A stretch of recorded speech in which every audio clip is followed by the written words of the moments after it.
బట్టి ప్రార్థన వస్తుంది.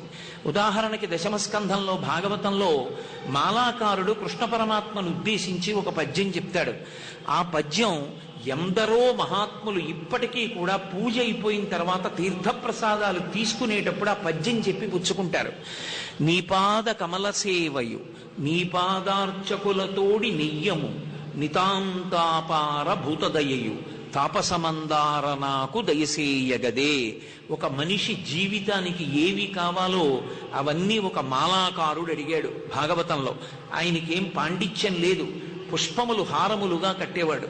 అటువంటి మాలాకారుడు కృష్ణుణ్ణి అడిగాడు, నీ పాద కమల సేవయు, ఎప్పుడూ నీ పాదములను అర్చించగలిగిన బుద్ధి కావాలి. నీ పాదార్చకులతోడి నెయ్యము, నాకు స్నేహం అంటూ ఉంటే భగవద్భక్తులైన వారితోటే ఉండాలి. నితాంతాపార భూతదయయు, నితాంత